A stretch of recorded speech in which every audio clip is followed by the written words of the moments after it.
Hello, hello, hello, hello, hello, hello, hello, and welcome to this Final Boss Fight live stream of D&D. My name is John, and I am joined by Smitty. Hello, everybody. Angel. Meh. Robin. Moo. And Rogue.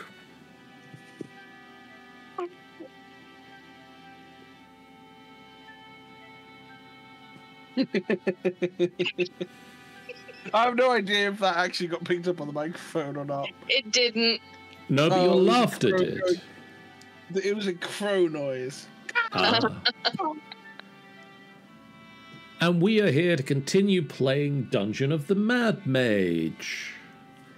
It's been a while. We've come back already a little mad.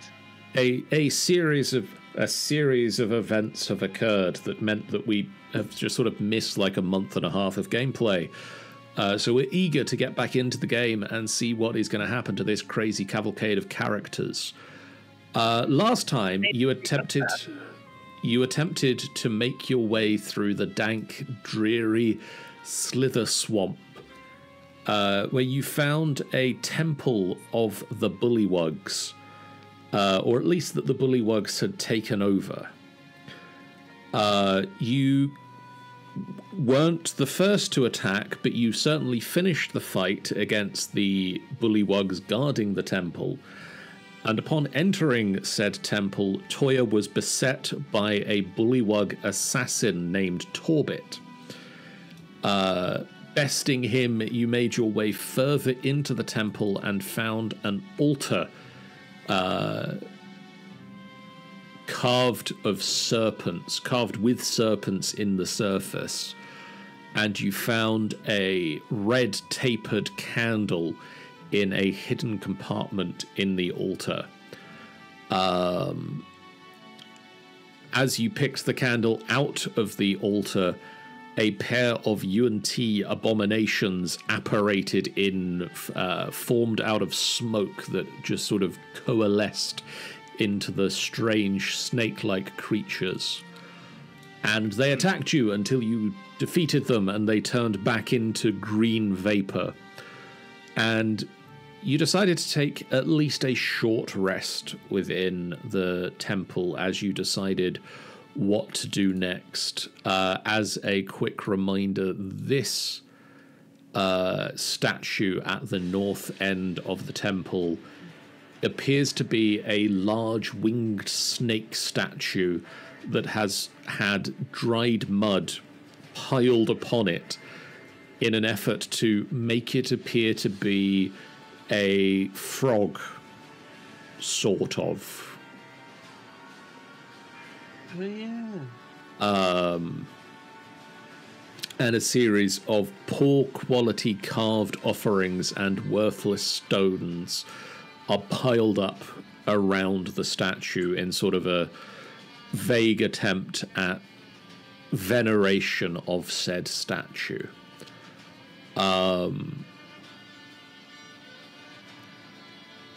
Before we go any further, as we're deciding what the characters are going to be doing and the discussions occur, Nuri gets a sad look on their face for the actions, the fight with the Bullywugs, and makes their apologies and is going to leave the group for the moment. She says that she's going to make her way back up to the surface and will continue for the moment to take care of Trollskull in the absence of the team.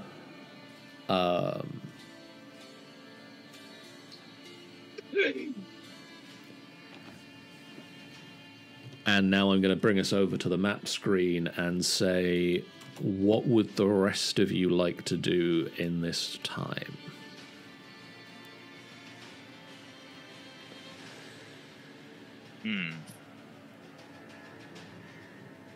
So we've got the statue of the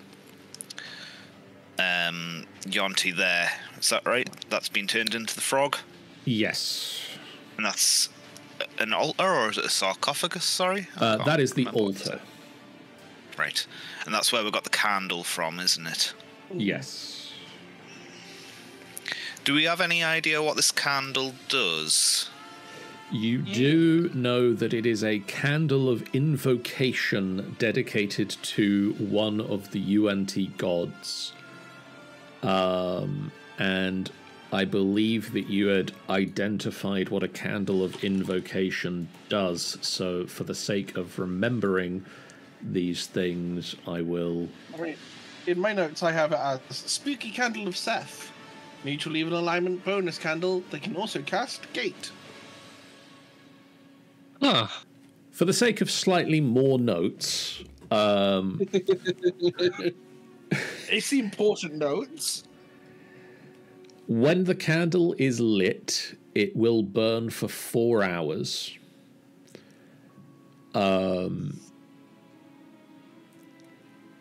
While lit, the candle sheds dim light in a 30-foot radius, and any creature whose alignment matches that of the candle makes attack rolls, saving throws, and ability checks with advantage.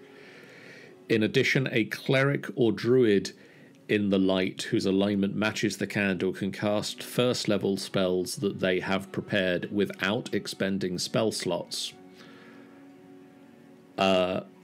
Though the spell's effect is as if cast with a first-level spell slot. Alternatively, you can choose to light the candle and cast the gate spell with it. This completely destroys the candle. So that's one-time use. One-time use. Yeah. And the rest of it relies on you being neutral evil. Correct. Which is why it's not in my notes.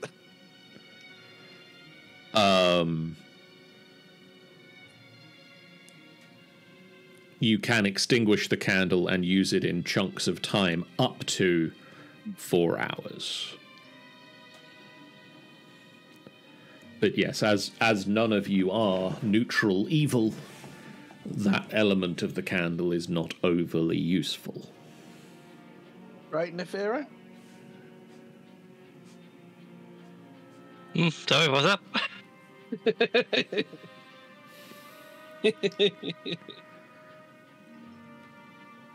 So what are you talking about?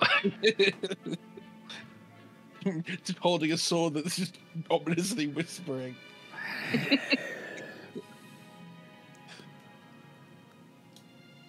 So do we think we've discovered everything this temple has to offer? There's no kind of like secret switches on the statues or anything, is there? No, I think we checked the last time we played. Yeah, this is me struggling to remember what we did, to be fair, so... I have Yeah. no idea about the muddy statue, but... Yeah. How tall's the statue?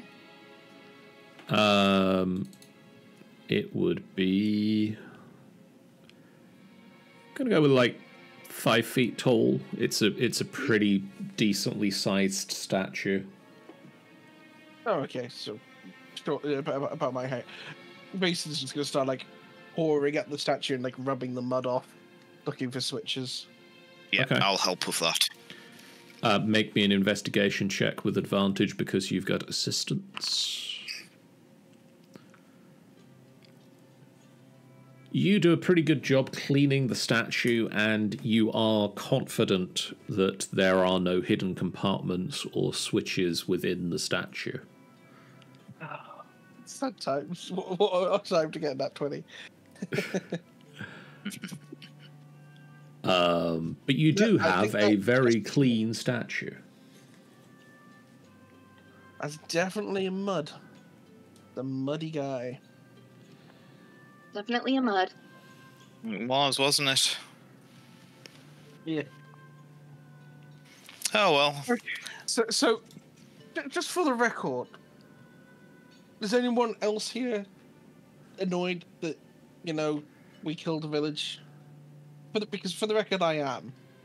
Like, that's not my vibe. They started it. They did. Well, the thing is like, they're the ones who told us to come here. Yes, they did. And then they attacked us, so they kind of brought it on themselves. I'm just checking that we're not happy about this. Look, there's something about acting in self-defense, you know? As long as that's where we're at. Zara, Is this them or us? Zara will pipe up. Do we know that we killed the village? Like, we killed the guards at the temple, but was that everybody? Yeah, my baby's got a point.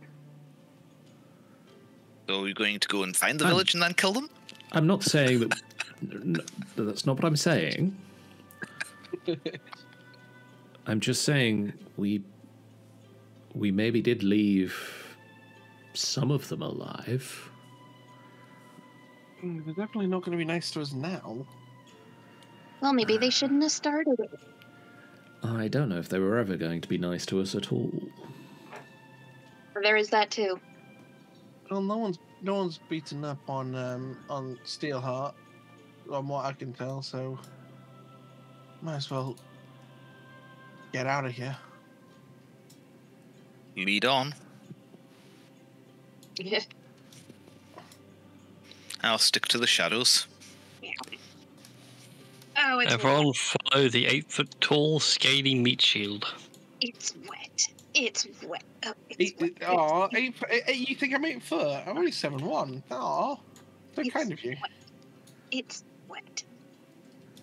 As you go from sort of like the ankle-deep water of the upper areas of the temple, you descend back down into sort of the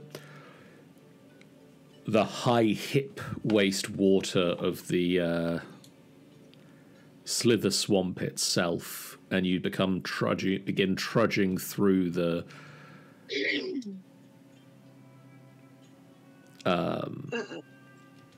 very damp area here. All right. Toya's gonna work her way past. Toya's working her way past the statue and jumping onto Steelheart. She is not walking in that shit. Conveniently, Steelheart was about to pick you up, so.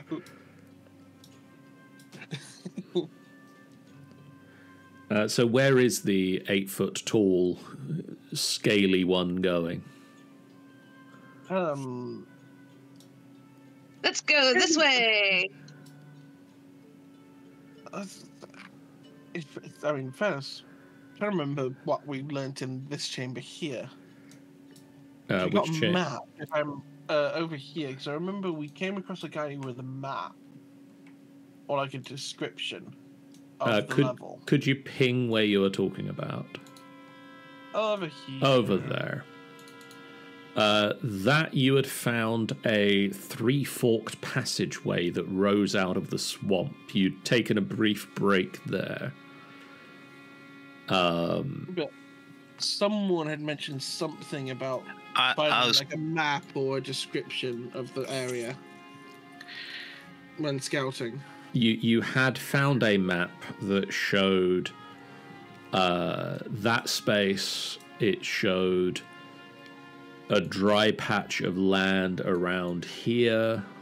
Just trying to find where I've got the bit that tells me what's in the map.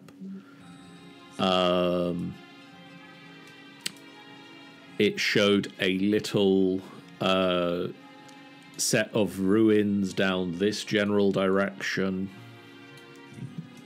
And then you had discovered it in a cave with a cliff here. The cave with a cliff had the remains of a Dwergar. Yes. Who had his leg ripped off. Because I remember Arenia and Aurelius had went down to explore that. Yes. The particular journal that he had the map of those locations, as well as notes of frog people to the northeast, and serpents with foul magic to the southeast. And it mentioned... I have a sneaking suspicion frog people may have dealt with the snake people. It mentioned that he was aiming to rescue his cousin who had been bewitched by the serpents.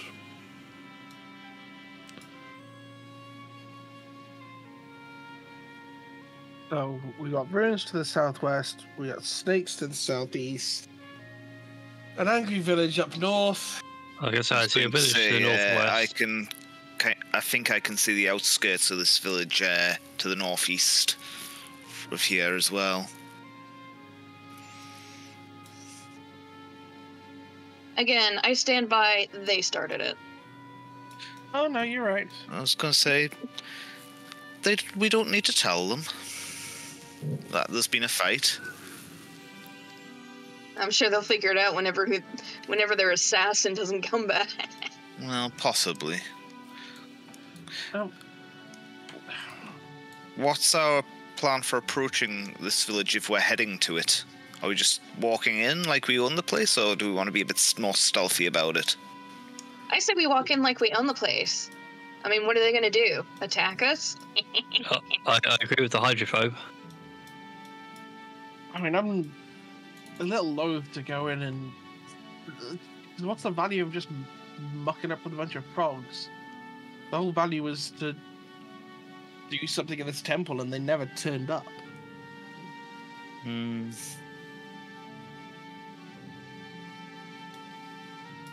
They turned up. They just turned up with terrible ideas.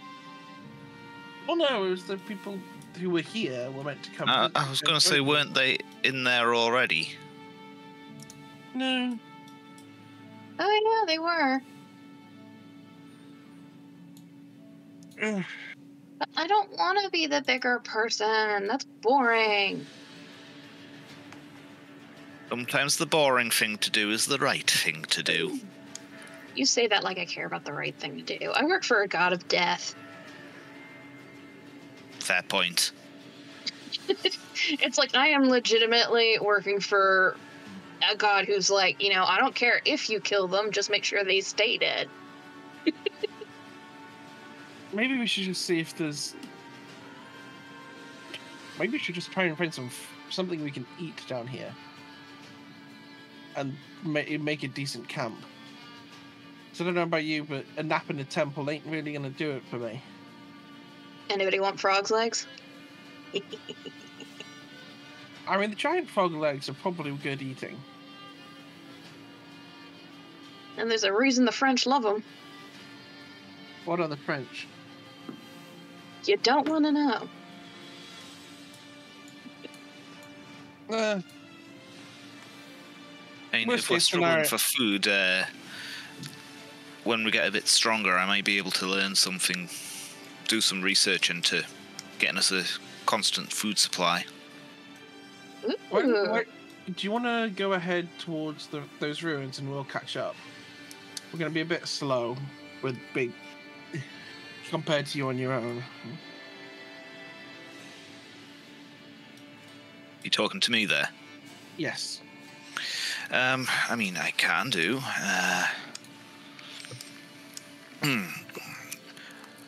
Where were these ruins again? Sorry. Down here. South and west is what I think the map said. We'll. I was going to say we're going to stick where it's a bit drier, but it's not really anywhere drier, so we'll stay here and wait for you to come back. Right. I was going to say, seeing that the rest of the party aren't following, Arenia's going to kind of just try and be as stealthy as she can be. Okay. You pass by this space, which is very clearly sort of a ruin. Mm-hmm.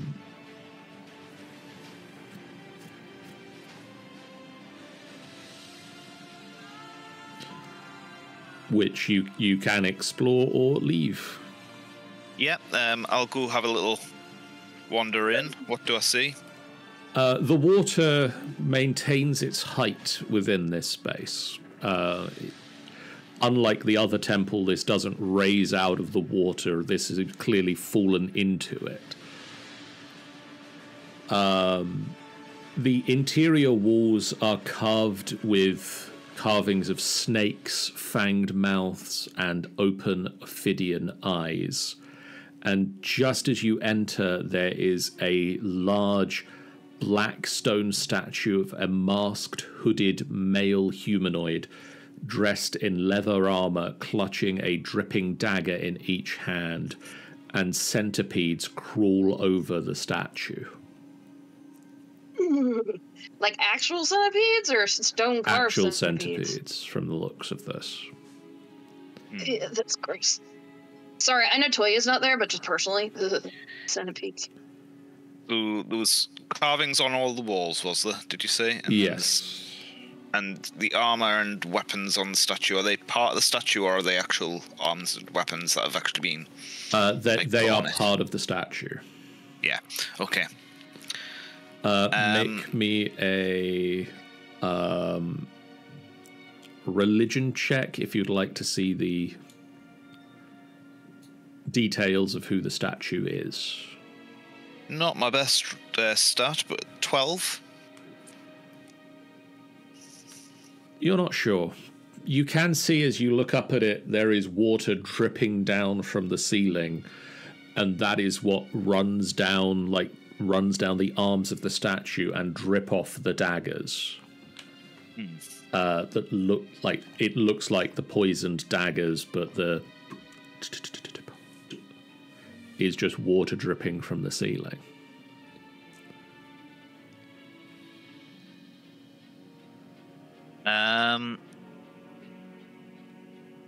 And those centipedes crawling over the statue. That's right. Yep. I'm going to go have a little bit more of a look around the at the carvings on the walls and everything. Is there anything I would recognise on them, or of any note? Just appears to be a collection of eyes, mouths, snakes, sort of repeating patterns, and then you can see a crack in the wall to another space. Okay. What I'm going to do is I'm going to walk back as to the you entrance. Start to leave.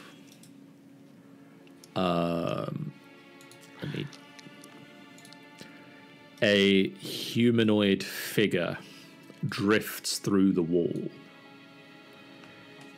Featureless, white mask, soiled black gown, drifts through the wall. Did that cut out for anybody else? Only slightly, but I got the message that was said. Okay. Hello? Hello. Are you okay? I am not. No, you're looking a little bit pale there.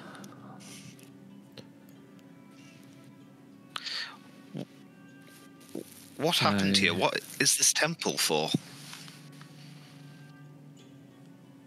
I was a cleric of Mask, cursed to remain now in the Slitherswamp until the Nagas are destroyed.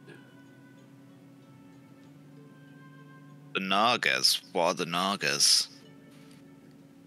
There are a collection of serpents, spirit and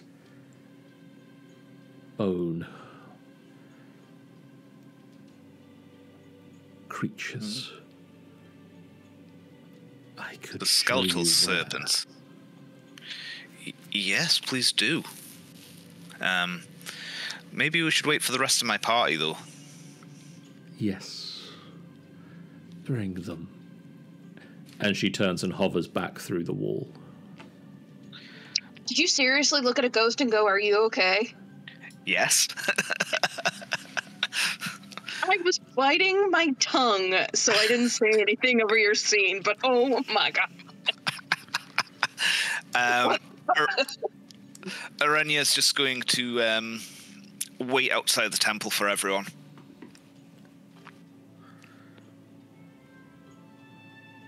You got to get off because you gotta damage his helmet like that. Well, too bad. It's just water. Yeah, and I'm a cat. No, you're tabaxi. I'm a cat. I mean, she's not wrong. She is a cat. She's just large and humanoid. Don't encourage this. You don't see me telling you to actually eat or bathe. Because I do those things anyway. Eating, yes. Bathing, debatable. He sunbathes like a gecko. Now, children, do I have to separate you again? Probably. It wants me to walk in the water. Ugh. It won't do you any harm. Besides, we've made a friend. Yeah, and sitting on the giant's not going to do it any harm either. So, Oh yeah, I suggest you maybe stay back. But this friend has offered to help us. Oh.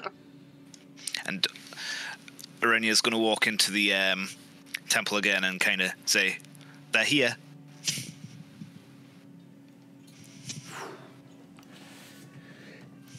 A female. They know us too well to sacrifice us. They know us too well to sacrifice us. A female humanoid wearing a soiled black gown and featureless white mask drifts through the wall. This is why you wanted me out. Cool. Ghosts. Cool. You said that you wanted help with some Naga creatures, and that you wanted to show us where they are? Yes. Cool. Would you care to show us the way? I cannot leave this space, but I can show you. Okay. With a map. Okay. We have a map somewhere, don't we? Vason. I believe you had the book. I mean, possibly. And I don't know who had the book, but I will assume that I have it. Because I have the bag of holding. She will sort of glide over to you, and the map that you have is like one, maybe third, just slightly less than 1/3 of the space. And she passes a hand over the map, and sort of a spectral light burns the rest of the map of this level into the page.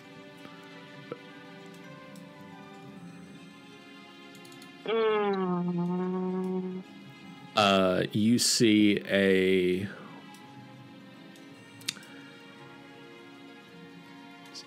section to the northeast of the map that is labeled as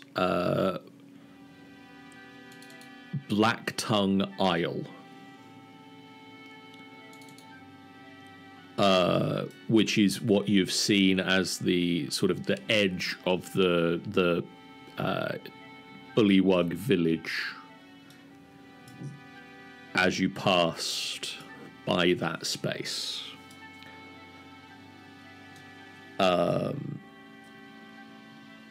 You can also see a large collection of caves to the southeast of the map that she labels with a heading called Sethian Scourge.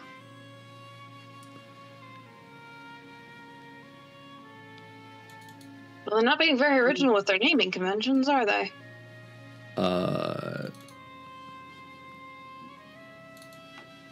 You're outside, you can't read this. Sethian scourges. Oh, they must have built that temple. These very on brand though for snakes. These are the Naga.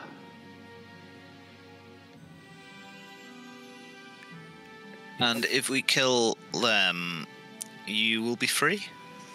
I will be free, and I can show you how to get deeper into the dungeon. I mean, I don't know about you, Vassin, but that sounds like a relatively good deal to me. A little bit of pest extermination. Get to go further down. Hold on. I think I gotta ask my boss. Like when you say that you'll be free, does that mean like you'll pass on to the next life, or that you'll just be free to leave the Slitherswamp, but you'll still be a ghost? I'll be free to pass on to the other side. Okay.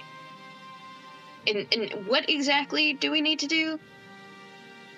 Because all I know is we showed up, like, so destroy the Naga.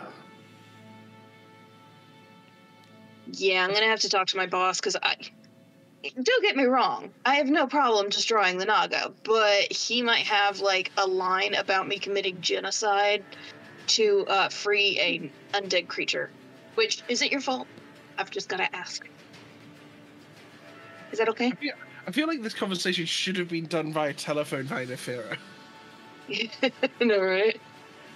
Well, I figure that they're close enough to sort of the entrance that they're hearing everything. You're being dangled here. Yeah. Presenting cat, sir. He's just holding her by the scruff. Yeah. Yep. She doesn't... You keep trying to interrupt, so you get scruff. She doesn't respond, because what is she going to say to that? True. Okay. So Toy is kind of gonna grab her necklace and close her eyes and be all like, "Hey, boss."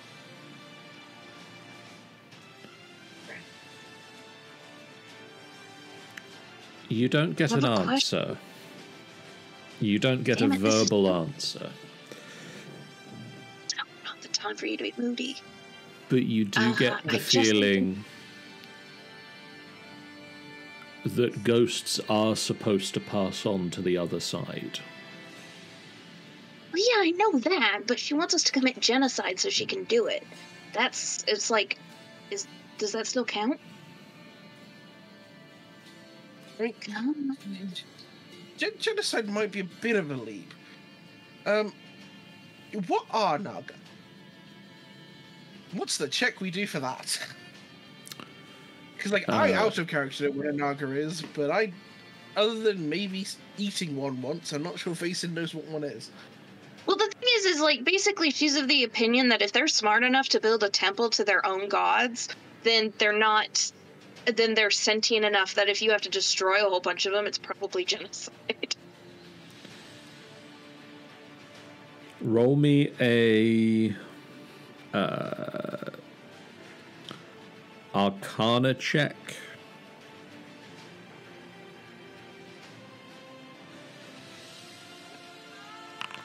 Who, me or Vason? Oh, Vason. Jesus Christ, my dice are being so nice to me, considering I have no intelligence bonus.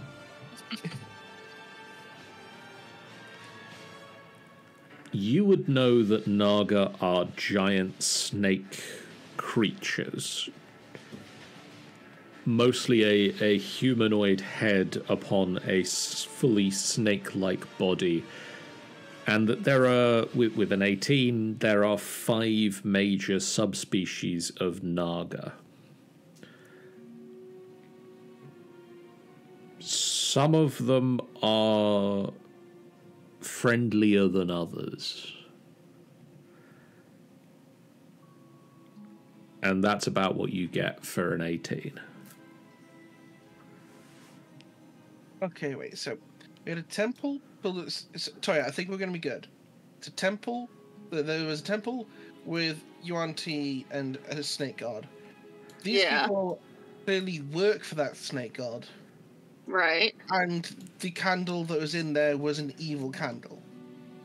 Well, yeah, I'm not debating that, but I mean, I'm just making sure that, you know.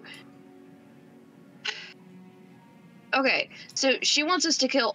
The only way she can be free is if we kill all of these Nagas, right? Sounds like what she's saying. Okay. Personally, I haven't got a problem with that. But my god, the dude I work for, is kind of like, you know, spirits have to, like, undead needs to go back to being dead. But, like, I'm not sure if he's cool with me murdering a bunch of unrelated people to make the dead. Does that make sense? Sometimes it's better to ask for forgiveness than permission. I know, but I do that a lot, and I really don't want to push him too far. What's the worst he can do? Hit you with a spray bottle? Like, I'm pretty sure this man is the only reason I'm still living. Man, God, you know what I mean. I mean, I'm sure you guys noticed that I am strangely immortal. How deep is this water? Is this water? You said it was about hip high. Like about hip height. Does it get deeper towards the southeast? Who are you asking? You. It's not been getting deeper. Thus far, it's not gotten deeper. Sorry, if you feel nervous about it, when we get closer, I'll have a swim in. And if they immediately try and kill me, then hey ho, don't need to feel bad about it. Well, yeah, that's true. If I'm defending you, I'm technically not helping the ghost. That's just a side benefit. That's a really good plan. Okay, I can work with that. I'm all for loopholes. Anyone fit through that gap? She's just going to slowly fade away. Oh, there you go. Now I can. Pretty green. This chamber contains a statue carved of a green stone depicting a 15-foot tall winged snake with its fangs bared. Snakes slither around the statue's base. I suggest we maybe don't touch the statue. We need like a weasel. Is it a weasel or a marmot that eats snakes? Mongooses eat snakes, I know that. Mongoose, that's the one I was trying to think of. Mongoose eat anything. Vason, while you're rolling so well, did you want to make me a religion check? You had to say that, didn't you? Yep. You showed has ruined his good luck. It's a snake. That's a snake. And there's another snake. And another snake. I'm going to use lightning lure to grab one of the snakes, instantly fry it, and then just have a good bite, a good chunk out of it. A crackling bolt of lightning shoots out of your arm and just pulls a crispy snake back to your hand. You didn't even season the thing. Poor snake. Oh, it's self-seasoned. Boiled venom is remarkably tasty. Ooh, let me have a little taste of that, please, as well. It smells good. Yeah, I'll pass over the safe bit over now that I've chopped through the top end of it and toss the head in the water. And you know that scene in Snake Eater when you eat the snake for the first time, Orenia's just going to hunker down on her knees and just straight into it. You're all mad and insane. Nefira, do you recognize the statue? Or maybe Hargate? I can't really see from here, and I can't really squeeze through the gap. Apparently, I'm too fat. The trick we tried was we looked at it and jumped. Yeah, there we go. Diagonally. There we go. Would you like me to roll a religion check, DM? Yes, please. Both you and Hargate realize that this and the statue in the previous room are depictions of the god Seth.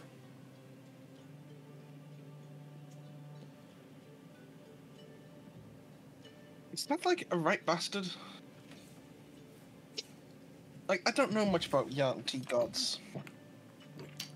Seth is, I believe, and I'm going to double check this, the god of poisons. I'm very glad I fried that snake first. I'm trying to remember if we decided that my god kind of said fuck him last time. Probably. Right, okay. Seth so is if they kind of call out sorry, I was just... Sorry. The chief god of the Yuan-ti, Seth, is the god of traps, poisons, and murder. Yep. All-round nice bloke. Yeah, lovely guy. Yeah. Great. Chaotic evil. You never know what'll pull out next. Chaotic evil to Kalemvor's lawful neutral.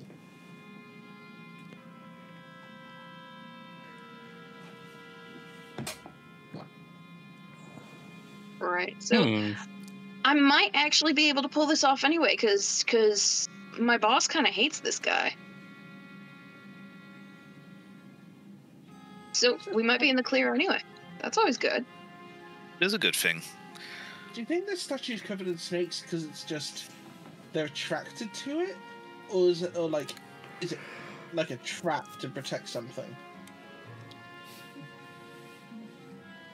I think it's just because snakes are weird. Like, Casey's just sort of casually just like disintegrating snakes as he sort of is curious about the statue.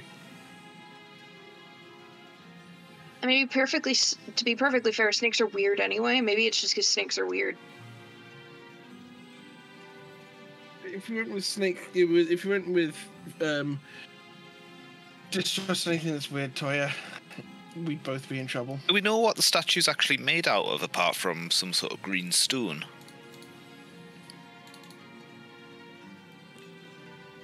It just says some green stone, so... Okay, so it's not like jade or something. No. Jade would be a green stone. I mean, accurate. There you guys. More evil gods. I'm going to just risk it. Cool. That was an investigation check whilst zapping snakes. You just sort of you punch the statue a little bit, and it's a statue made of stone. That's made of stone. Hey, look. Does anyone notice that guy over there?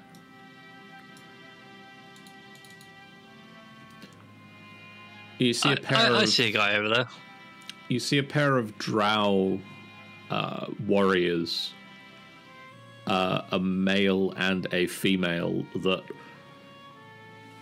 appear to be trying to, like, tuck themselves in behind cover, but it's not their best work. Do they look like they're preparing to ambush us? They look like they would be prepared to ambush people as they enter this space. Okay. Roll me an behind insight cover. check. Oh, this can't go badly at all. Oh, God. 12. Also a 12. 14. Oh, I need to bring Toy and Steelheart around, don't I? I was going to say, could you also possibly bring friends around to Bring us? the Mac and the cat.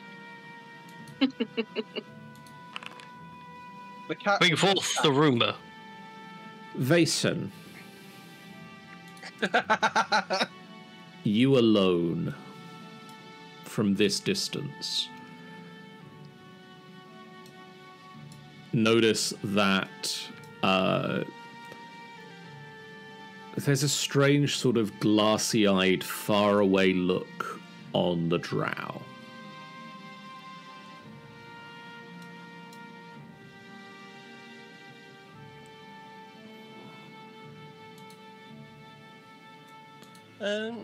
Nefera, do you have like? I can't remember if you have like any magic shields or anything like that. No, I don't really have much of. Unless you consider the shadow a shield. Oh yeah. Okay. Well, those drow don't look right in it. I assume you speak drow? You've been speaking drow before. I give you a disgusted look as if to be like, I expected better from you. Of course I speak drow. Fantastic. I don't. Do you speak gecko? I speak draconic and primordial. So yes, you speak gecko.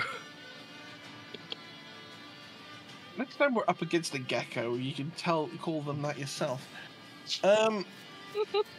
Look, just maybe you can talk to them, and we can de-escalate. I will try my best, but I make no guarantees. I will stand next to you in case you need something to dive behind. Right. As you start to enter this space, the gradient of the floor descends and the water gets up to 3 feet in depth. Oh, glorious. Toy's just scrapping up to make. Like, Absolutely. I love the idea that everyone else has been up to their hips and Face's just been sort of like barely touching my knees, and I was like, it's like that. It's just deep enough for like when you're at the beach. It's just deep enough to barely swim in. Both. In Athera's case, its voices have just gone up an octave, where it's just gotten very uncomfortably cold very quickly.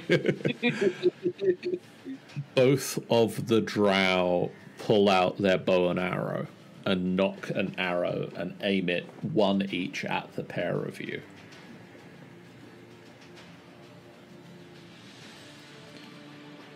The Fuhrer in deep speech is like, don't shoot, Your Highness.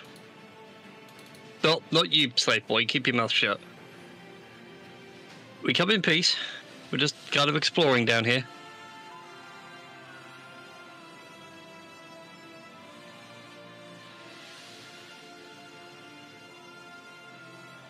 Just need some directions, if you'd be so helpful in the name of the Spider Queen. Without saying a word, they will both loose an arrow from hand crossbows now, apparently. Why would you say that? Vason. Mm-hmm. That will be a 24 to hit. Well, actually hit. God dang. And Nefira, that will be a 24 to hit. Ow! Yeah, that got me. We can roll something else. Vason, that will be 4 points of damage. Okey-doke. And Nefira, that will be 6 points of damage.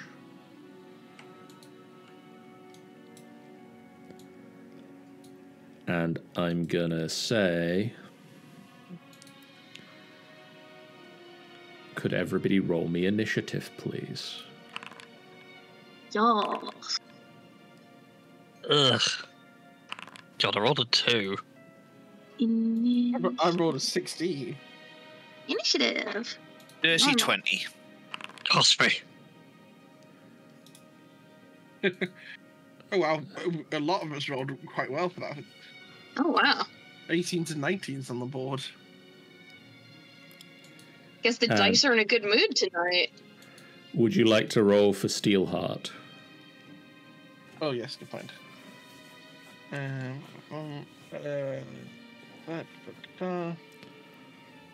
always forget where this initiative button is. Because it's not in the same place. Because he's an NPC. Because it's there. There we go. That didn't go to the chat. That was weird. Try that again. Roll. Cool. I'm just going to do D20 minus 1. There you go. He got an 18. Bloody hell. An 18.8. Bloody hell. Everyone's rolling well today. Okay. Except me. That's it. Except for me. I mean, you did just get shot. So one of the drow very quickly reloads the crossbow and takes aim and fires again, and I'm going to say it's going to go against Vason. Okay. Could I get a 10 to hit? 10 will bounce off. And they get only multi-attack with their melee weapons because they've got a crossbow that takes time to reload. Urania. Okay, so these are going to be 3 shots from my hand crossbows. I do have sharpshooter, so I ignore cover. Okay, and they I'm are going to attack currently, the one. for the sake of anybody else asking, because obviously you ignore the cover, they are behind like a 4-foot high, like chest high wall. You don't care about that, but other people. I was going to say, are they the shooter guy? Yeah. Sorry. Yeah, so first shot from the hand crossbow is a 27 to hit. Let me double check. Are you going against left or right? Whichever one just shot Vason. Which I think was left. That would be lefty. That'll hit. So I'm going to also put my hunter's mark on it. Okay. Marked. Just. I should have done that first, but never mind. So that's 2d6, is it? Yes. 5. Sorry, I'm looking about my sheet here. So that's 10 points of damage, 2 of which are force damage. Okay. Second shot from my hand crossbow. It's a natural 20. That'll definitely hit. And you know yes. what? I'm going to make this a dreadful strike as well. Okay. So it's reminder. It's max damage for the dice, and then a roll of the dice. So that's 4d6. So that's 24 initially. Yep. 29, 31, 32, 37, plus 5 is 42 points of damage. Okay. And then I'm going to run and take cover behind Steelheart. Is that all the shots for your turn? That's all the shots because I used my bonus action to put the hunter's mark on him. Oh, yeah, fair. That's 52 points of damage. Yes, very nice. He's looking, or I don't know. Let's say he's he. He's looking quite hurt.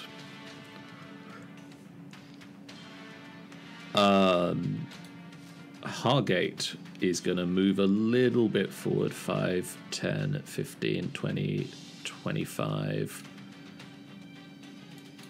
And I'm going to remember what spells I have access to with Hargate. Yes, we've got a chance for him to do some spells at a distance without affecting anybody.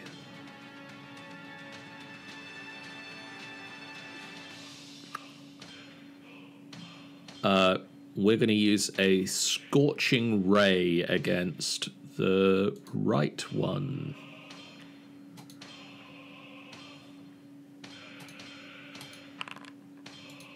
That is a 25, an 18, and a 24. So that is all of those hit.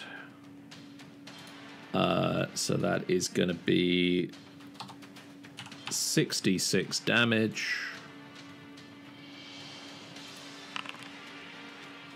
20 points of burning damage as Hargate just runs forward, holds a hand out, and just 4 bolts of fiery energy streak up past the wall and slam into them.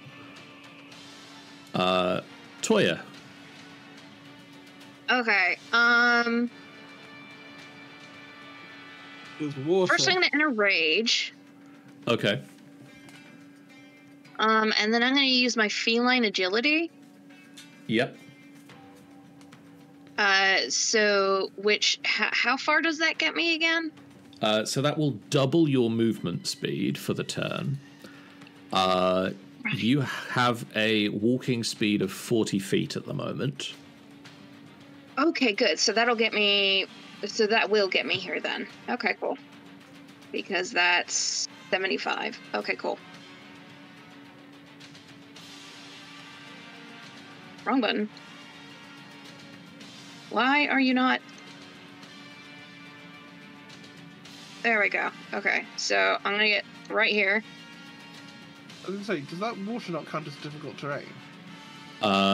Yes, it would. Sorry. Okay. So doubling your movement will get you 40 feet. I thought the sword let me fly or something anyway. You can use your turn to cast flight on yourself. Right. So you could use your action to cast fly. To get me in range. Which would give you a movement speed of 60 feet. Which would allow you to get there, but then that would be your action has spent to fly. Right. And my bonus action was using the feline agility? Your bonus action would have been to rage. Oh, yeah. Okay, I'm gonna do that then. So, hold on, you said 60, so that should put me about here. But I'm assuming that flying at least means... You're above the water. Yep.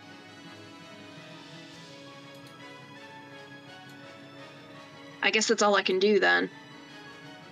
Yep. So basically, I leap off Steelheart's shoulder and take to the air, ready to fight. Just whiz across about 5 feet out of the water, just...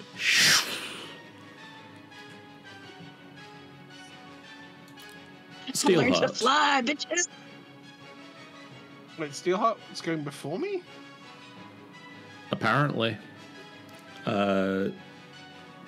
What's your Dexterity score? Mine dexterity is a 14. It says an 8. So that's rounded it wrong. 1 second. I think I know what's going on. It's saying like it's 0.8, not 0.08. Vason. Yeah, probably. Woo. There you go. Cool. Yeah. If we're gonna be doing some fun movement stuff, I'm gonna do this. I'm gonna use Expeditious Retreat. Okay. So, which means that I get to make my movement, and so depending on how, so that's 60 feet. I have 80 feet. How much of that is difficult terrain? Can I get to where my movement ends? So that would be 10, 20, 30, 40, 50, 60, 70, 80 would get you to where Toya is. Is it shallower around the side? No, it's pretty much all of the space that's green on the map is difficult terrain. I just need to double check whether or not I have anything about my swimming.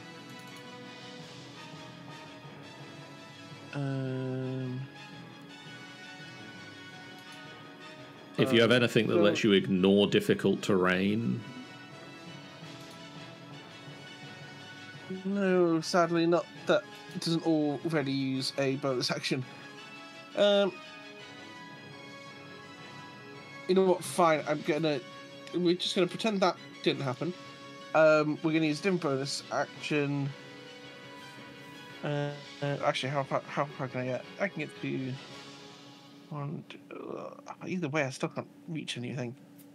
Yeah, no, sorry. We'll still use Expeditious Retreat, and we'll just go get to. It was there, you said, right? Or just about where Toya is? Just about where Toya is. Cool. So we'll do that. So do the movement thing. So the way I like but there's just like a blue blur through the water, and the water closes behind them. Just suddenly trench. Water shoots up around Vason as you rocket through the water, and just like a wave of water like reaches up towards Toya, and Toya just like bobs out of the way of it. And just this wave continues up and crashes into the rough wall. So what we're going to do is, with my action, with 2 attacks, I'm going to throw 1 javelin at that guy, and then use lightning lure. Actually, okay. No. I'm mixing my character abilities. No, I can't use. Nope, that's Eppa who can use cantrips in place of attacks. Not Vason. Vason can use breath instead of attack. Yes, you can breathe if you wish. Yes, let's use a breath weapon. This is a good time. Toya's not quite in front of me yet. So we'll use the breath weapon if it'll let me use breath weapon. No, it's not letting me do it there. One of these buttons will let me use it. There we go. We'll use a cone. Yeah. And we're gonna go. Oh, nope, that's not a cone. That's a cone. This is really messing with me because it's putting things in places that I don't want it. Cool. That cone is not meant to be pointing in that direction. It's ideally meant to be trying to hit both of those guys, but I can't get it to cooperate with me.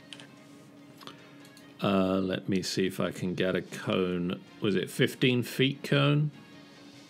It is 15-foot cone, yes. Yeah, best it gets one of them. Yeah, you can get one. So you can breath weapon one and get javelin the other.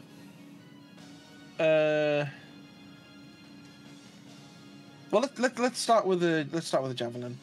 That's probably for the best. So, boom, boom. That's javelin of lightning. That's a totally different weapon. We want regular javelins. Thank you. At a dirty 20. Dirty 20 will hit. And that's going to be 10 damage. Nice. You just run up, javelin through the air, and the drow just like takes it in the shoulder. And as you're approaching, you can see that they're starting to throw down their hand crossbows and draw swords. Oh, that could be a mistake. Cool. Rather than the cone, I feel like I'm going to just double down on everyone else's work, and we're going to actually use a line attack of 30 feet. That will hit that guy. Okay. So he needs to. So that's going to be a. That's the female drow. Yeah, that's a DC 15 dexterity saving throw. That's a 19. They take half damage. Okay. So they take half of that. So 5 points of damage. It all adds up. Every little helps. And now it is Steelheart's turn. Steelheart's turn to just walk very slowly. Yes. And for me to not place more templates on the ground. 10. 20, 30. Okay. Oh, wait, yeah, I bound, don't I? I need to remember that works. It is now the time for this drow, and this drow, the female drow drops the hand crossbow, draws the sword and shield out, and just leaps over the wall and is going to come down and close the distance to Vaesen. And gets to make 3 short sword attacks. What's the first one? Let's find out. What does this do again? Oh. We're going to start... They start by just leading with a shield bash. They just bring their shield out and, like, slam it into you. Could you make me a strength saving throw, please? Sure. Oh, it's only a 12. That fails the 15 strength saving throw. So you take 10 points of damage as they just smash you with the shield. Okay, and let me apply that. You are knocked prone. That's fantastic. They're still suffering Gift of the Gem Dragon. So they get telekinetic reprisal. Apparently, I need to run that concentration check. Cool, I still have speed. Yeah, so they need to make their own DC 53. Oh, damn it. They did. On a successful save, the creature takes half as much damage and isn't pushed. So they hit me, they suffer 7 damage. There's a little bit of blood trickling from the side of their lips, and they just smile, draw their short sword out, and just plunge it into the water twice towards you, as they have advantage because you are prone. Yep. That is a 16 and a 19 to hit. 19 meets it. So that is going to be... that is not the number of dice you're supposed to roll.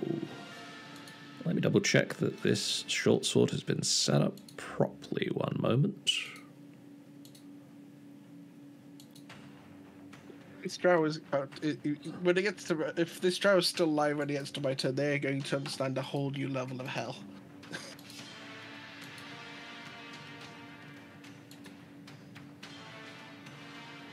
Because I have smites. It's going to be a very bad day.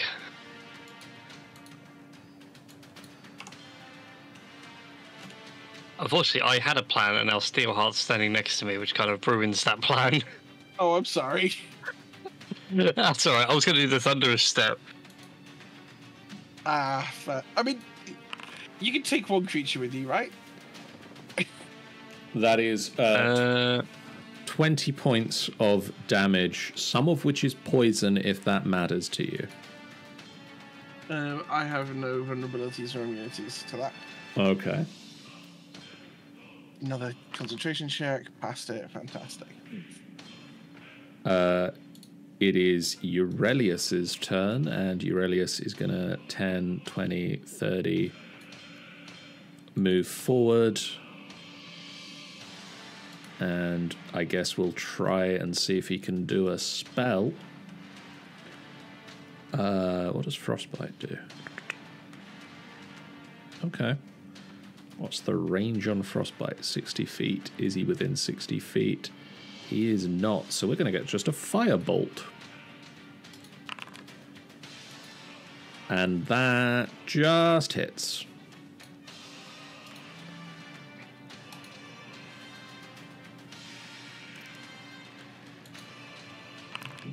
Vason, a firebolt rockets past you and slams into the drow, currently slamming her sword into you.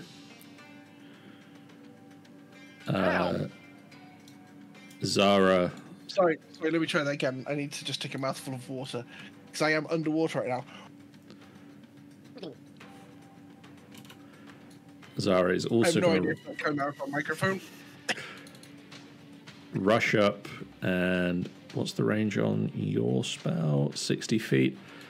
He's just going to take a dash action to just get up to where Hargate currently is. Nefira. Yeah, the plan of like thunder stepping with Steelheart, impossible because it needs to be my size or smaller. Oh, damn. I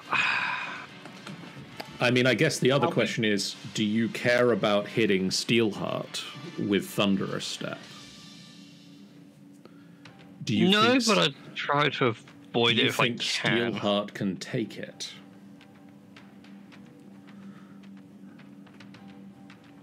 He's a big mech. He could probably take it. I feel like during one of the down times, someone will have explained to Vason and thus other people that Steelheart has regeneration. I'll just check the range really quick. Oh, 90 feet. Yeah. Okay. So, step the first, I'm going to do Thunderous Step. So, Steelheart will need to make a Constitution saving throw. If he's so kind. Okay. 14. Yeah, it's 38 points of thunder damage. What? A lot. Did you just roll all 10s on that? Yes, apparently. 2 9s and 2 10s. God damn. Yeah. What's the one Now you watch, because now I'm going to go for some attacks, and they're going to be all nat ones, because this is my luck tonight, apparently. It's highs and lows, there is no middle ground. Biggest threat to the party's safety at the moment, Nefira himself. If you're accidentally just going a bit quicker than he intended. I think that's 4 whole rounds of healing for Steelheart. Outrageous behaviour. Again, I'm sorry. So yeah, action surge. So I get my action back. Okay. And we're going to go swinging in with the Lesser Blade of Devouring. Fun times. Yeah, you can start feeding now. Enjoy the feast. So the first is a 19 to hit. That'll hit. Fantastic. So that is 18 points of damage. Okay. I'm just going to start adding this up. No worries. Thankfully, I do get multi-attack, so you get another one. That's more like it. That is a 26 to hit. That'll definitely hit. That's for 13. I'll also do the swords thing of sucking up some nice inflict wounds, which is another 5. Oh. So that's 36 points of damage. The male drow is definitely at this point bloodied. And very, very hurt. We were just going to ask you about your car's extended warranty. And I assume that's everything you can do there, Nefira. Lastly, because I believe it is in our action, I'm going to sap him as well with Longsword Mastery. So he has disadvantage on his next attack roll. Okay, he's going to make an attack roll against you. That's a 14 with disadvantage. That is a miss. And then a 13 with regular. That is also a miss. And then finally a 21 with regular. That will hit me. God damn it. So let's just add the 2 more d6 that he's supposed to have. Apparently. And that's going to be 19 points of damage. Oh! 46 damage? Oof. They have poison on their swords. That's just cheating. Urania. Okay, the one with my hunter's mark on, which I believe is the one which Nefira is up against. It is indeed, yes. First crossbow bolt is a 23 to hit. That'll hit. For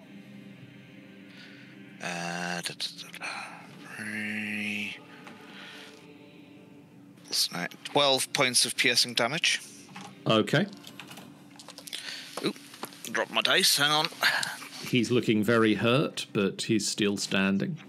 Not sure where that's gone. I'll use my other dice and I'll go rummaging for that between turns. Second crossbow bolt is a 28 to hit. That'll definitely hit. That's 8 points of damage. And then, as a bonus action, I'm going to fire off another shot for a 22 to hit. That'll hit. So, 21 to hit, rather. That'll still hit. 8, 9, 10. 5. Sorry, I've lost count here. 5. Just answer me one question. Is it more than 1? 9. Yes, it's more than 1. He had 1 hit point left after your previous attack. Fair enough. I was going to say, can the crossbow bolt basically skim across the wall and then hit him in the balls? Sure. I don't know how that works when he's behind a chest-high wall, but you just find a nice little gap in the wall that the arrow, the bolt plunges through, and like it chips up off of the floor and just. Now, it's like skipping stones except with crossbow bolts. And Exactly. Nefira, the drow turns and swings his sword 3 times at you, and then there's a noise, and he collapses forward with 2 crossbow bolts in his back and 1 somewhere lodged where you really don't want a crossbow bolt. That one was mine. Right, I'm going to find me dice. Hang on. On Hargate's turn, Hargate is going to.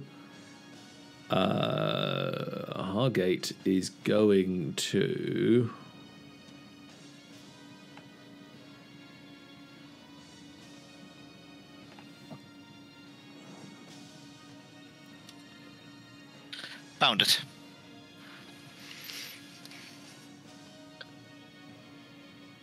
What is Hargate going to do? Let's go with a phantasmal killer. Targeting the still living person.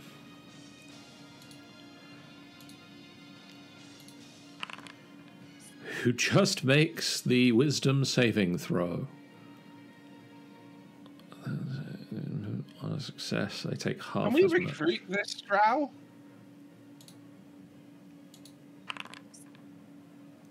So they take a decent chunk of damage and are now bloodied. Toya, you're sort of hovering in the air over this fight.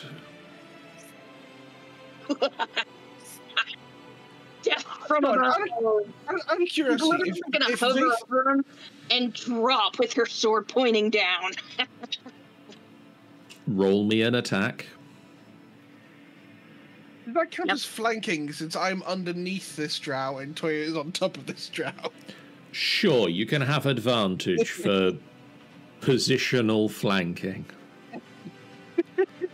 Awesome. As soon as I find my stupid weapon button. There it is. Where's your... Hate this. I've got advantage. Did it work? That'll hit. That did indeed work. Awesome. Cool. I'm also That just for the sake of ease of everybody seeing everything, I'm just going to move you out from piling onto the drow and make a neat line of people. Why isn't it giving me the option to deal the damage by clicking the... I don't know what I'm doing wrong, John. I mean, there's a damage button in the chat window. Is it not working? No, it's just... Hold on. Has it already opened and is behind your character sheet, maybe? No. Oh. It was the damage Tira Louis did was open.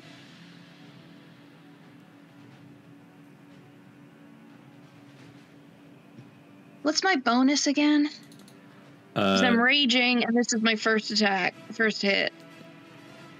So you get at the moment 1d6 plus 4 plus 2 from raging, so 1d6 plus 6. Okay. There we go. Okay. They are starting to look very, very hurt. She is not well. And now I'm gonna do it again, except this time I won't be dropping on her, so... You still have advantage. You don't get your additional rage damage, but that'll hurt. But the regular damage is still 1d6 plus 4, right?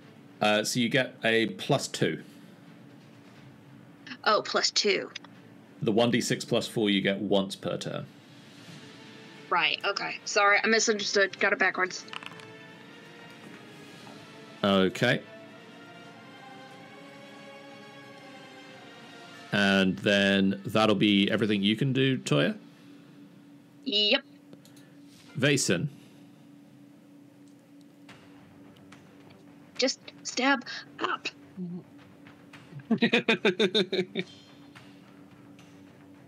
Checking. If I'm doing lightning damage and they're submerged in water, does that count as doing extra damage? No, it doesn't. But equally, it doesn't Aww. cause extra damage to you if that happens, so... Hard to ask, because, you know, there's always the possibility. I might allow it if you do something like Shocking Grasp that says if it's wearing metal armor, you get advantage, but... Yeah, just making sure I use the right smite. There's too many spells, too many smites now. The fact that Divine Smite is listed 3 times on my character sheet is deeply confusing.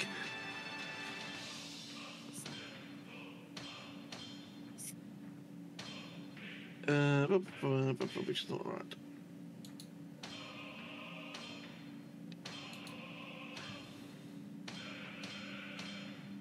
Oh wait, these count as spells now. All the other ones count as spells now. Wait. Do they? I know. Searing Smite doesn't, but Shining Smite does? They should all be spells. It's the concentration. Oh, because they can apply bright light and stuff. That's why. So, okay, cool. That's why that has concentration on it. It's not relevant to what I actually find it useful for. I got deeply confused by my own spells for a second then. Let's do... Well, let's see. We got a whole bunch of hits. First thing I'm going to do is I'm going to use half of my my movement to stand up. Very sensible start. And then we're going to start going, hey, I have a sword too. He wants to make friends with you. And I'm flanking, so that's advantage, correct? That is correct. So that's a dirty 20. That is a hit. Okay, I can only smite them once. We'll take the risk and do it next time. So that's going to be standard hit for 10 damage. Okay. They're not looking happy. Just double checking how many attacks I have. I think it's 2. Yes. 2. It would be 2. Yep, so we're going to attack again with advantage for a nat 20. Yeah, that doesn't this is the one that we're going to... And this is what we're going to throw a second level smite onto. Okay. So it's going to be so divine smite, damage, second level, cast.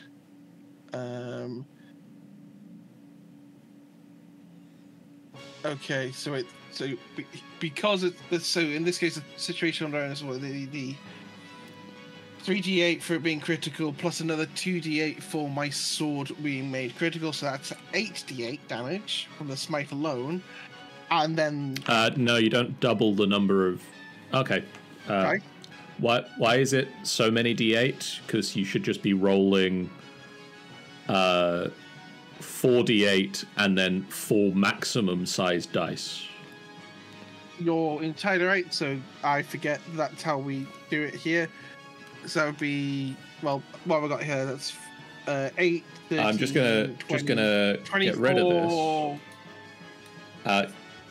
If you so it's 4, so it's an extra d8 plus the max. What's the max on 4d8? 8, 16, 32. There you go. Same number. Well, we tried. And then the max on the actual sword itself, which is... I mean, if you hit critical roll on that, that'll do it. Yep. So that's 24 plus 49, that is 60, 73. Yep. He's running away. Come back. He had 20 I don't blame them for running left. away, to be fair. He had 20. She had 20 hit points left. So, Rogue, how would you like to do this? I think it's one of those just moments where, like, the first hit lands, cuts through, and Vase's eyes are still covered with, like, water and stuff. So he's not really realised quite how damaged they are. And it's just, like, full body, blue lightning in one arm, bronze lightning in the other. The sword just comes down, and it's just straight through, they are cauterized as the sword goes through. Just sizzling halves of the drow fall each side into the water. The burn mark of the cauterization. Just like, there is no blood, there is no mess, there is no gore. They are just two halves of a drow.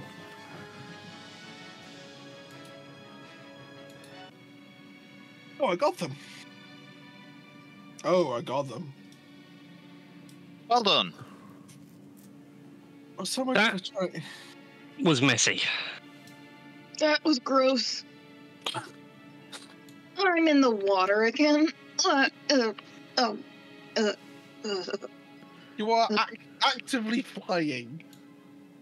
Like, No, basically I turned it off so I could drop onto. So I could drop on I mean, elf for page. for the duration of the spell, you can fly and stop flying. Ooh. So okay, I'm getting out of the water again because ooh. I'm going to say Arenya's just going to take a handful of water and splash it at Toya. I will stab you, bitch. This is very Zara, weird. Zara looks over to you. It's dry over here, sweetie. Yes, I know. Zara.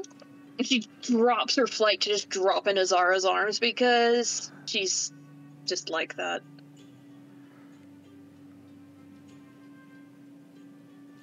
This is the moment of Steelheart looms over Nefira. And he just points to this slowly resembling bit of metal where his like it's a slowly repairing vambrace. And it's just, I'm sorry. What do you mean It it's is- sad? I didn't think I was actually going to go that quick, that fast, okay? I don't normally do the whole thunderous step thing. Fair. then when it looks like it's entirely healed up, you just see him sort of just like take off his leg, like just the lower half of his leg, turn it upside down to empty it of swamp water, and then puts it back on.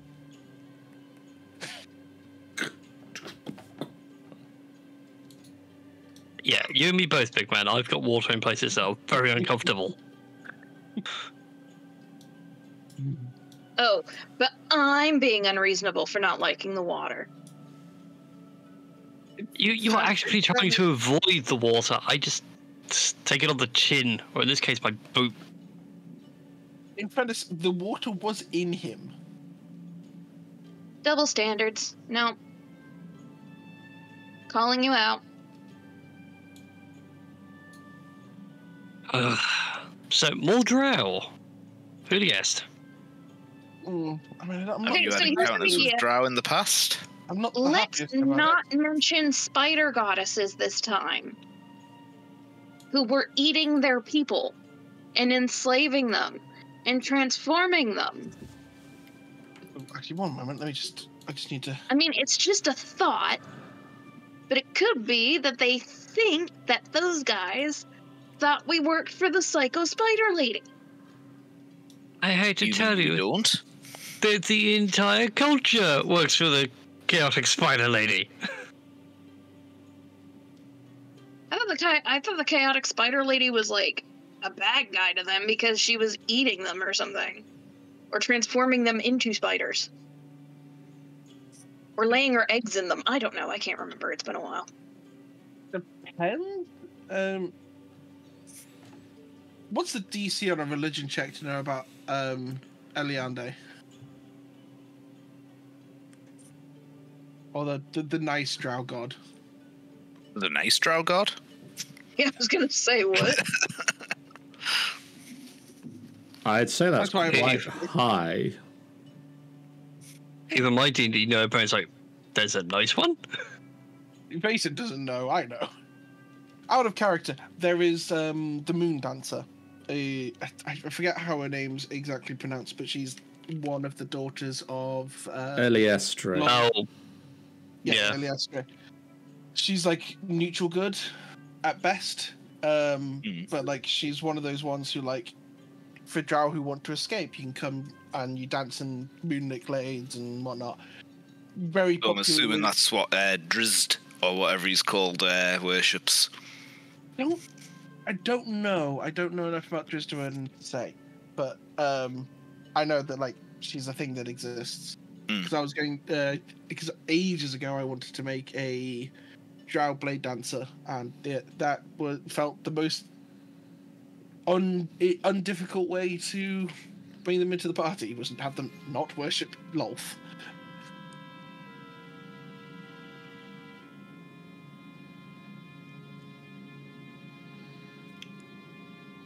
It's easier. Assuming we're heading south. I mean, I'm just following. I was just trying to be cautious. Oh, sugar. I'll say, unfortunately, I still have Expeditious Retreat on, so I think my reaction is just going to be, as soon as we see that silhouette, Tracy just goes and closes the distance. As you get close to them, one, you notice that they are presently unconscious.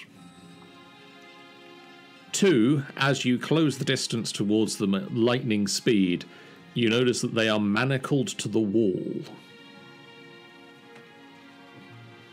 Oh, okay. We'll put that sword away.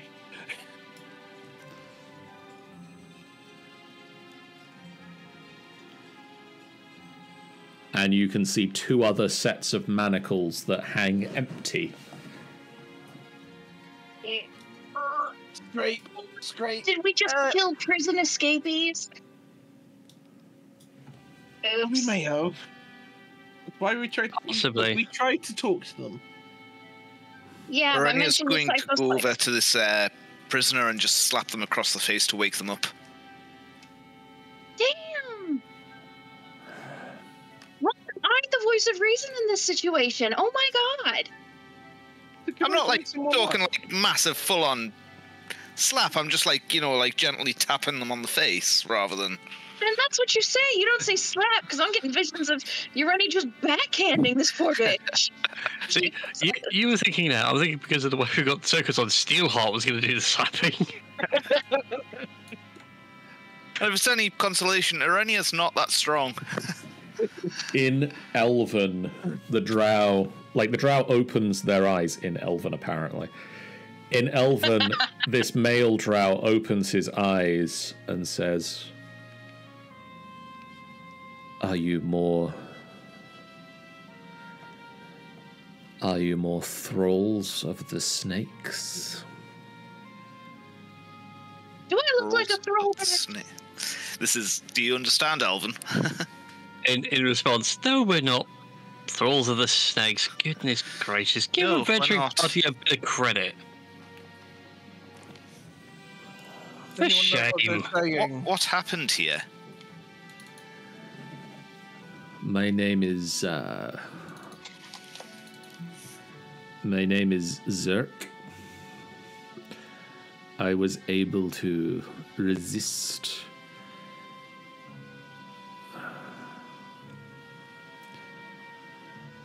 they tied me here. What? Well, the obviously. Nagas.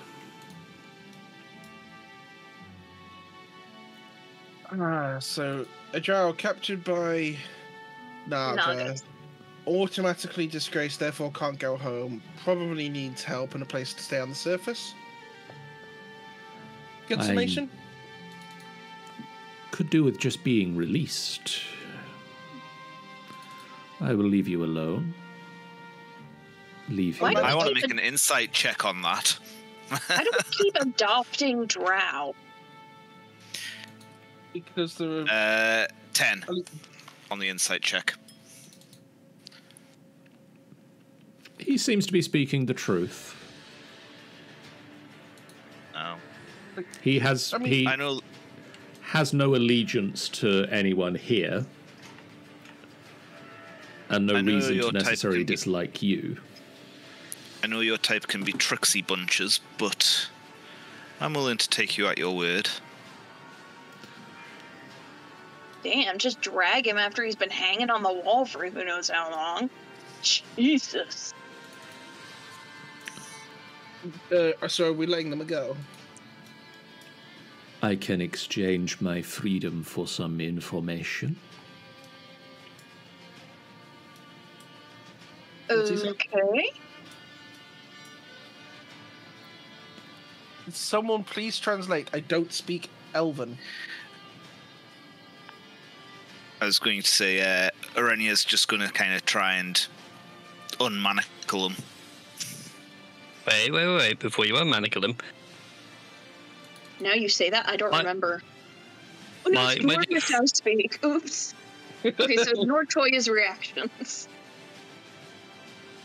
My dear friend, from now on, could you speak in the lesser common tongue? Otherwise, people are going to have a very hard time understanding you. And two of us here don't really fancy translating, because we're going to get two different translations. I speak Elvish or Undercommon. Which would you prefer? I can speak Undercommon as well. I say in Undercommon. I can speak Undercommon. Oh, so can I. I can speak the Australian. The Australian. Look, the Underdark is full of spiders and 90% of it is going to kill you. It is basically Australia. Yeah. Good day, mates. But you're not supposed to say it out loud.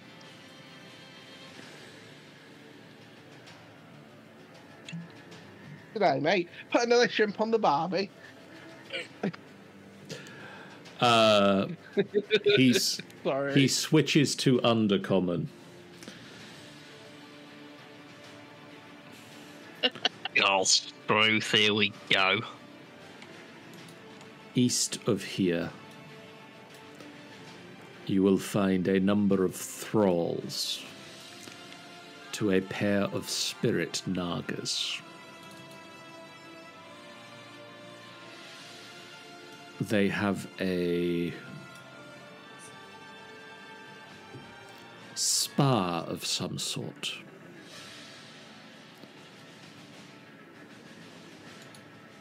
I'm sorry, did you say a spa? As in, I can go there and get my fur combed? Not that kind of spa. I think it's... Oh, you mean like a corner shop? Sorry. A sauna, one might say. So it is a spa. Good, maybe this sword will stop complaining about my fur care. North of here, you will find the fallen remains of the third Naga. Not quite restless, not quite resting as it should. They tend to avoid that space. It is the northern passage is guarded by a pair of trolls that they have under the control of their magic rod, some form of rod that takes your free will. Does it take your memories too? No, I don't believe so. Okay. Sorry, we ran into some giants before, and, like, they are screwed up in the head. Huh. That was... Wait, no, this is all an Undercommon, never mind.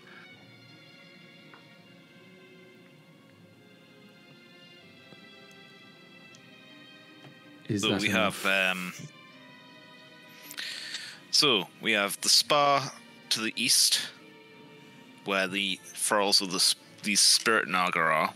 I'm assuming they're undead Naga, from what I'm understanding. Spirit Naga are just monstrosities. Okay. That mean I get to kill them without the guilt?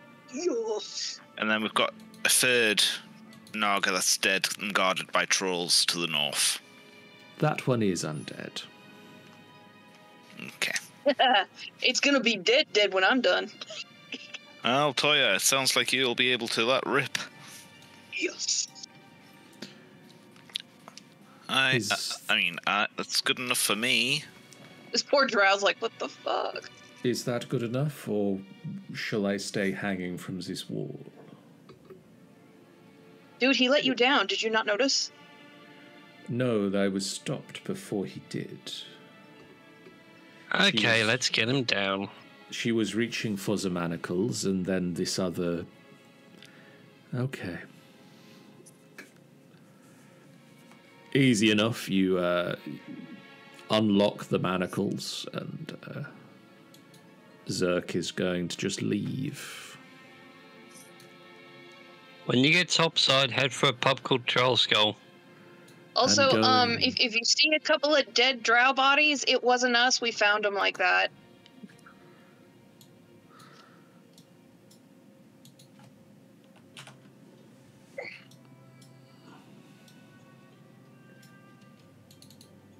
Oh, do you fancy facing undead Naga or thralls of Naga? I think we go for the undead one first, because if there's only one of them, it's easier than a couple of them. Than, like, however many thralls there are. Also, if we kill the undead one, the thralls might be, like, broken free. Well, I was also going to say, also, killing the undead one, like, gives you double points. 1 for killing the servant of a god your god hates, and 2 for killing an undead thing. Yeah, that's so true. Wait, sorry. Thralls and undead? Yeah, okay. TLDR, there's Nagas to the east of here in the spa. They're like spirit Nagas. They've got people under their thrall. Apparently there's an undead one to the north that's not quite resting, nor at rest. He gonna be resting. And the cat would like to sharpen her claws on the undead one. Mostly because, as far as I see it, it's like a win-win for her. So good. Give the cat the undead scratching poster.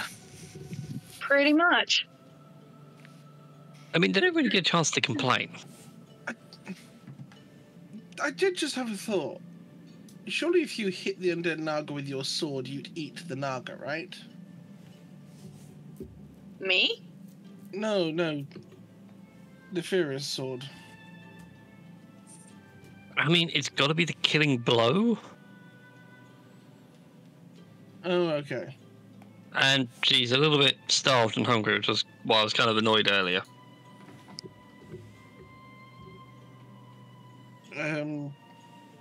It's kind of like having an itch she can't quite scratch, and now it's getting quite irritable, and there's no ointment for this beyond just really going at it.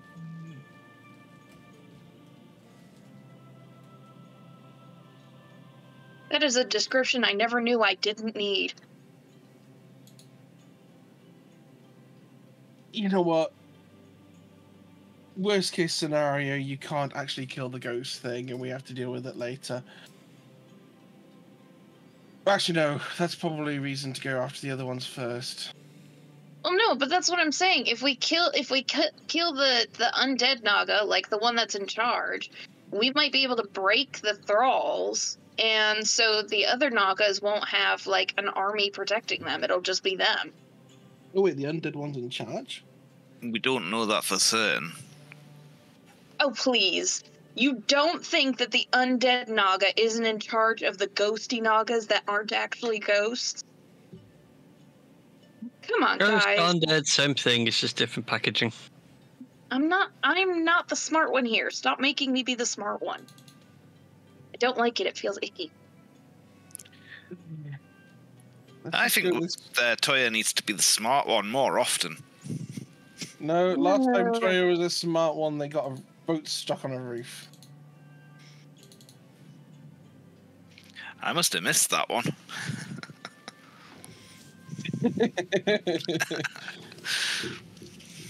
Probably better off for it, to be honest. Smart one. We found your alchemy lab. Vason, you find a wooden table covered in alchemist supplies. Come work your genius.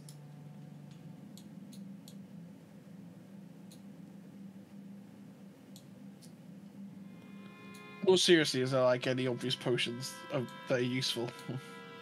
It seems to mostly just be leftover equipment more than any items that have been left.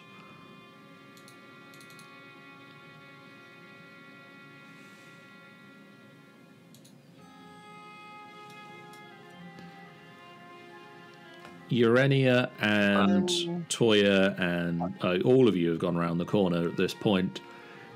You see a sort of cliff face, a ridge overlooking a pool of water with two large flat stones at the top. And they bring to your minds the sort of stones that lizards would sit upon. All right, Gecko, get to it. And you see a female Dwergar.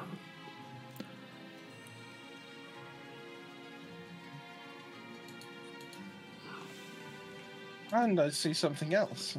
And you see in the distance, in a smoke-filled room, a pair of large serpent-like creatures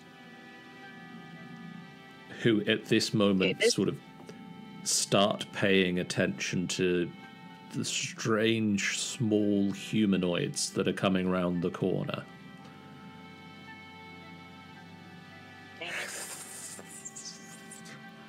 And as they start to pay attention and start to crawl towards the entrance of the steam-filled sauna room, I think we'll call a close to this session.